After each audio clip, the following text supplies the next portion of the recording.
Khawateen o Hazrat, Assalamu alaikum. I welcome you all on the behalf of Khusro Foundation as well as Department of Islamic Studies, Jamia Hamdard. یہ ہمارے لیے بہت ہی فخر کا وقت ہے کہ ہم ایک انتہائی اہم کتاب کو اس انسٹیٹیوشن میں ریلیز کر رہے ہیں جو انسٹیٹیوشن پورے ملک اور بین الاقوامی لیول پر سدبھاونا کے لیے، تعلیمی معیار کے لیے، نیشنلزم کو آگے بڑھانے کے لیے، انسانیت کو آگے بڑھانے کے لیے اور ہمیشہ ان کنٹروورشل اپروچ کے ساتھ جو انسٹیٹیوشن بے فش سے ترقی کر رہا ہے اس کا نام جامعہ ہمدرد. اور خسرو فاؤنڈیشن اور جامعہ ہمدرد کے لکش میں بہت سملرٹی ہے، کیونکہ خسرو فاؤنڈیشن جس دن سے قائم ہوا ہے اس کے قیام کا مقصد ہندوستانیت کو آگے بڑھانا، انسانیت کو آگے بڑھانا، آپسی سدبھاؤ کو آگے بڑھانا اور اسلام کے بارے میں جو غلط فہمیاں ہیں ان غلط فہمیوں کو دور کرنا. جو ریڈیکل لٹریچر ہے جو ہمارے نوجوانوں کے ذہنوں کو خراب کرنے کے لیے استعمال کیا جاتا ہے، کبھی کبھی پڑوسی ملکوں سے یا مختلف تنظیموں کے دوارا اس لٹریچر کو ایکسپوز کرنا اور اس کا الٹرنیٹ ایک ایسا لٹریچر تیار کرنا جو ہمارے اس دیش کو بھی آگے لے جائے، ہندوستانیت کو، انسانیت کو بھی آگے لے جائے، مانوتا کو بھی آگے لے جائے، اور جو صدیوں پرانا ہمارا اتہاس ہے آپسی سدبھاؤ کا، اس سدبھاؤ کو قائم رکھ سکے. اس لیے ہم تمام اسکالرز سے، جو ریسرچ اسکالرز ہمارے بیچ موجود ہیں، ان سے یہ ریکویسٹ بھی کرتے ہیں کہ آپ ایک بار ہماری ویب سائٹ وزٹ کریں اور ہمارے جو آبجیکٹیوز ہیں ان آبجیکٹیوز سے سملر اگر کوئی کنٹینٹ آپ ہمارے لیے لکھنا چاہتے ہیں، کوئی کتاب لکھنا چاہتے ہیں، تو آپ ضرور خسرو فاؤنڈیشن میں آپ کا ویلکم ہے. اور نہ صرف یہ کہ ہم آپ کی کتاب چھاپ کے پورے ملک کے مدارس، لائبریریز اور یونیورسٹیز کو بھیجتے ہیں، بلکہ ہم بہت زیادہ تو نہیں دیتے، ایک چیریٹیبل ٹرسٹ ہیں، لیکن ہم اپنے جو رائٹر ہیں، جو مصنف ہیں، ان کی خدمت میں کچھ آنروریم بھی پیش کرتے ہیں. تو یہ ہمارے مقاصد. لہٰذا آئیے اس سے پہلے کہ فیلیسیٹیشن کے کام کو آگے بڑھایا جائے، میں سب سے پہلے جو ہمارے جامعہ ہمدرد کی روایت ہے اس کو برقرار رکھتے ہوئے تلاوت کلام پاک کے لیے گزارش کر رہا ہوں یہیں کے ریسرچ اسکالر محمد حسین صاحب سے کہ وہ تشریف لائیں اور چند آیات تلاوت فرما کے آج کے پروگرام کا آغاز فرمائیں.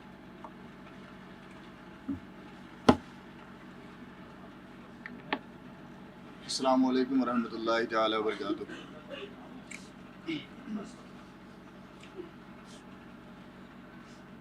اعوذ باللہ من الشیطان الرجیم.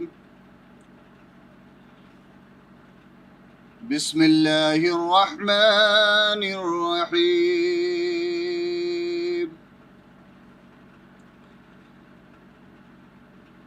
أَمَّنْ هُوَ قَانِتٌ آنَاءَ اللَّيْلِ سَاجِدًا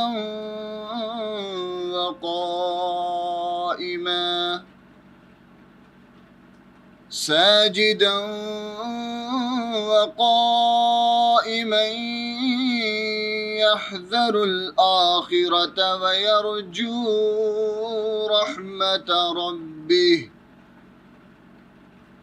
قُلْ هَلْ يَسْتَوِي الَّذِينَ يَعْلَمُونَ وَالَّذِينَ لَا يَعْلَمُونَ إِنَّمَا يَتَذَكَّرُ أُولُو الْأَلْبَابِ. قُلْ يَا عِبَادِ الَّذِينَ آمَنُوا اتَّقُوا رَبَّكُمْ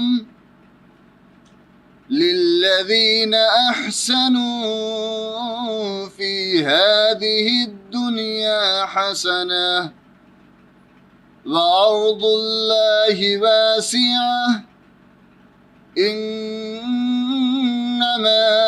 يُوَفَّى يوفى الصابرون أجرهم بغير حساب صدق اللہ العظیم۔ سورہ زمر آیت نمبر 9-10۔ اللہ تعالیٰ ارشاد فرماتا ہے، بھلا جو شخص راتوں کے اوقات سجدے اور قیام کی حالت میں یعنی عبادت میں گزارتا ہو، آخرت سے ڈرتا ہو اور اپنے رب کی رحمت کی امید رکھتا ہو، اور جو اس کے برعکس ہو، برابر ہو سکتے ہیں؟ بتاؤ تو علم والے اور بغیر علم کے جو لوگ ہیں وہ برابر ہو سکتے ہیں؟ یقیناً نصیحت وہی حاصل کرتے ہیں جو عقل مند ہوں اپنے رب کی رحمت کی طرف۔ کہہ دو اے ایمان والو، اے میرے ایمان والے بندو، اپنے رب سے ڈرتے رہو۔ جو اس دنیا میں نیکی کرتے ہیں ان کے لیے نیک بدلہ ہے، اور اللہ تعالیٰ کی زمین بہت کشادہ ہے۔ صبر کرنے والوں ہی کو ان کا پورا پورا بے شمار اجر دیا جاتا ہے۔ السلام علیکم۔ اب میں چند اشعار نعت رسول کے پیش کرنے کے لیے گزارش کر رہا ہوں ریحان اجمل صاحب، جو یہی ڈپارٹمنٹ آف اسلامک اسٹڈیز کے اسکالر ہیں، کہ وہ تشریف لائیں اور چند اشعار پیش کریں۔ درود ان کے لیے ہے، سلام ان کے لیے، درود ان کے لیے ہے، سلام ان کے لیے، تمام افضل و اعلیٰ مقام ان کے لیے، تمام افضل و اعلیٰ مقام ان کے لیے، آمین و قاسم و صادق محمد و احمد، آمین و قاسم و صادق محمد و احمد، چنے خدا نے پسندیدہ نام ان کے لیے، چنے خدا نے پسندیدہ نام ان کے لیے، جو ان کے ہو گئے ان کا مقام کیا کہنا، جو ان کے ہو گئے ان کا مقام کیا کہنا، بہشت ان کی ہے کوثر کے جام ان کے لیے، بہشت ان کی ہے کوثر کے جام ان کے لیے، تمام افضل و اعلیٰ مقام ان کے لیے۔ حضرات، اب ہم اپنے معزز مہمانوں کے بارگاہ میں گلدستہ محبت پیش کرنے کے بعد ان کا استقبال کریں گے۔ سب سے پہلے میں گزارش کروں گا محترم سراج الدین قریشی صاحب، ڈائریکٹر خسرو فاؤنڈیشن سے، کہ وہ ہمارے آنریبل چیف گیسٹ محترم پروفیسر ڈاکٹر محمد افشار احمد صاحب، آنریبل وائس چانسلر جامعہ احمدیہ کی خدمت میں گلدستہ محبت پیش کرنے کے ان کا استقبال کریں۔ آپ لوگ زوردار تعلیم سے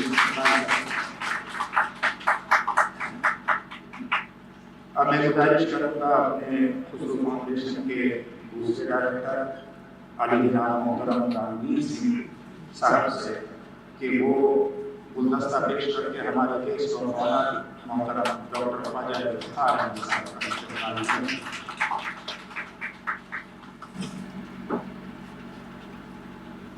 اور اب میں گزارش کروں گا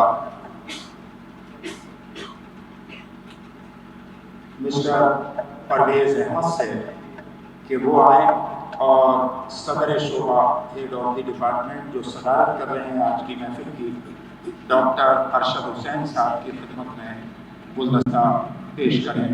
مسٹر پرویز احمد، اگر پرویز احمد صاحب باہر ہیں تو مسٹر سنجے آپ کی بارگاہ میں ڈاکٹر ارشد حسین صاحب کی خدمت میں گلدستہ پیش کریں۔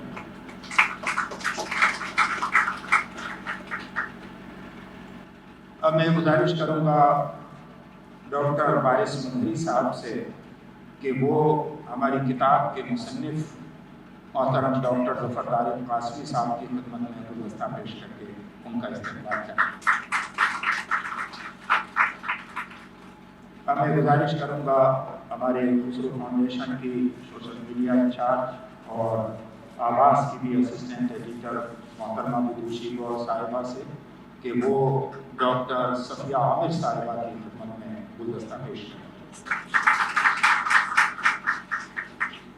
اب میں اپنے ہی لوگوں کے بیچ دو لوگوں کو جوڑ دیتا ہوں کہ اپنے ڈائریکٹر صاحب کا ہی استقبال محترم عاطر خان صاحب سے کروا دیتا ہوں کہ وہ سراج قریشی صاحب کی خدمت میں گلدستہ پیش کریں۔ دو بڑی شخصیات، ایک ڈائریکٹر ہیں اور ایک آواز ڈیوائس کے ایڈیٹر ان چیف ہیں۔ آج 6 زبانوں میں شاید پورے ملک میں کوئی ایسا پلیٹ فارم نہیں ہے جو عربک میں ہو، لہٰذا عربک میں بھی آواز ڈیوائس ہے، آسامی میں بھی ہے، مراٹھی میں بھی ہے، اردو، ہندی اور انگریزی میں بھی ہے۔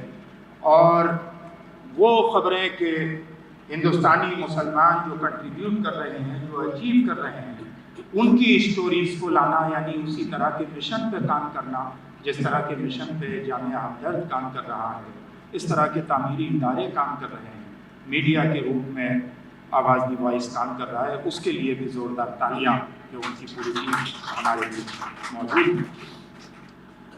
اور اب میں استقبالیہ خطاب کے لیے گزارش کر رہا ہوں محترم سراج الدین قریشی صاحب سے کہ آپ تشریف لائیں اور خطبہ استقبالیہ پیش فرمائیں۔ اس کے بعد کتاب کا ریلیز ہوگا اور پھر چیف گیسٹ خطاب فرمائیں گے کیونکہ ہمارے مہمان خصوصی کو جلدی جانا ہے۔ تشریف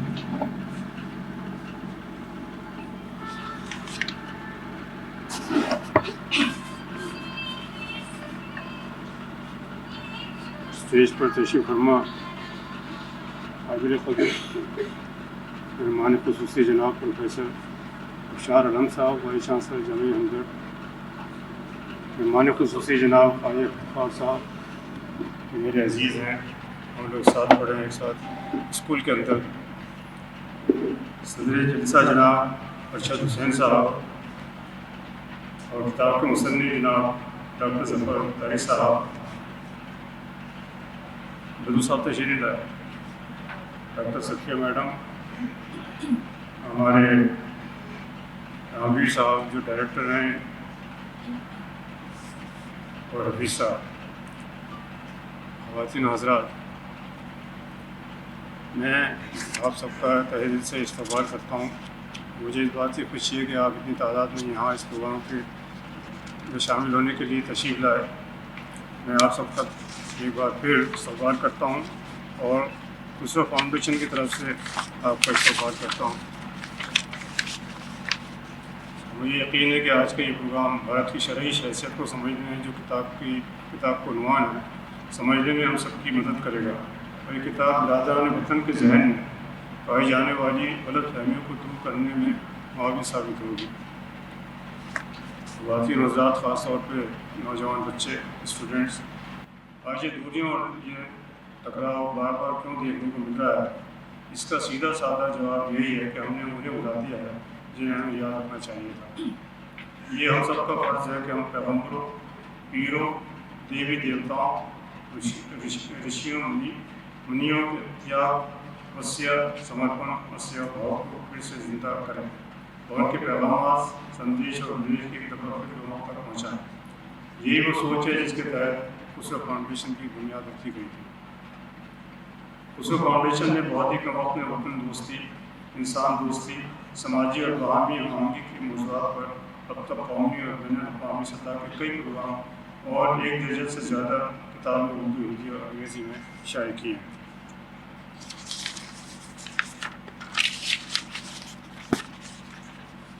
آج ضرورت اس بات کی ہے کہ ہندوستان کی ہر روایت، چاہے وہ مذہبی ہو یا تہذیبی، ثقافتی ہو یا لسانی، علمی ہو یا ادبی، اس کو حضرت ابن خسرو کی طرح دیکھیں، اپنائیں، اس پر صدقے اور وائی جائیں۔ خسرو ایسے ہندوستانی ہیں جو ہندوستان کی عظمت کے ترانے ہی نہیں گاتے ہیں بلکہ اس مٹی کا اس طرح حصہ بن جانا چاہتے ہیں جیسے مٹی ہی ان کے لیے سب کچھ ہو۔ خسرو فاؤنڈیشن وطن دوستی، انسان دوستی، فطرت سے ہمآہنگی، ہر طرح کی تفریح، چاہے فرقہ وارانہ ہو یا جنسی، سب سے اٹھ کر محبت عام کرنا چاہتی ہے۔ ایک بار پھر میں آپ تمام صاحبان کا یہاں تشریف لائے شکریہ ادا کرتا ہوں، خاص طور سے اپنے مہمان کا، وائس چانسلر صاحب کا، افتخار صاحب کا، شعبہ اردو کے ہیڈ کا، اور تمام سے یہ میں بہت بہت شکریہ ادا بہت بہت شکریہ سر۔ اب آپ کے سامنے کتاب کی رونمائی کی جائے گی اور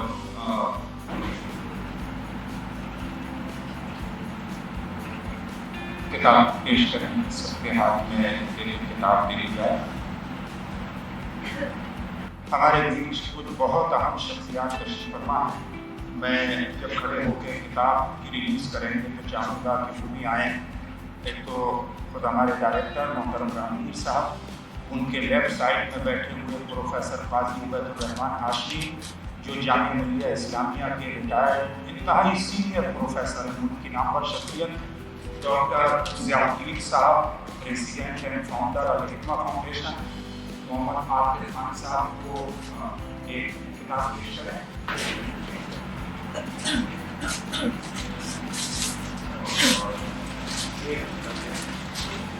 اور ایک ڈاکٹر وارث مدنی صاحب اور ادھر تشریف ہے سامنے تاکہ حکم میں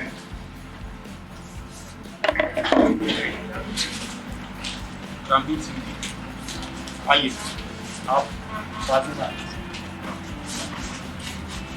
آئیے، آپ آگے آئیے۔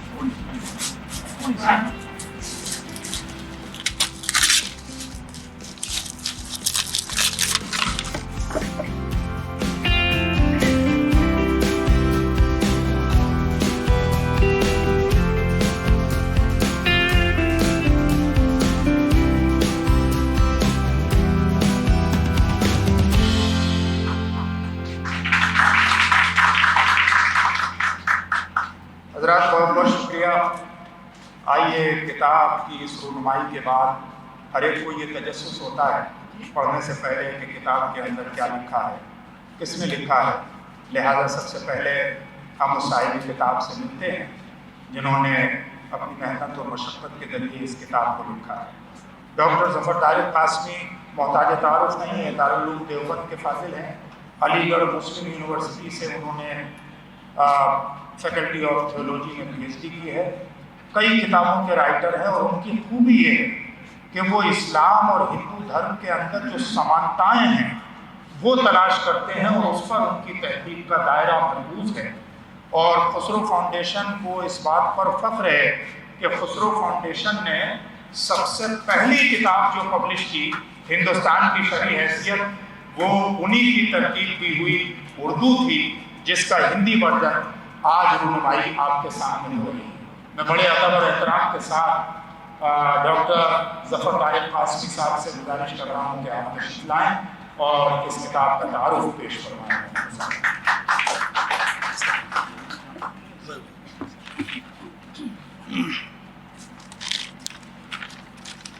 بسم اللہ الرحمن الرحیم۔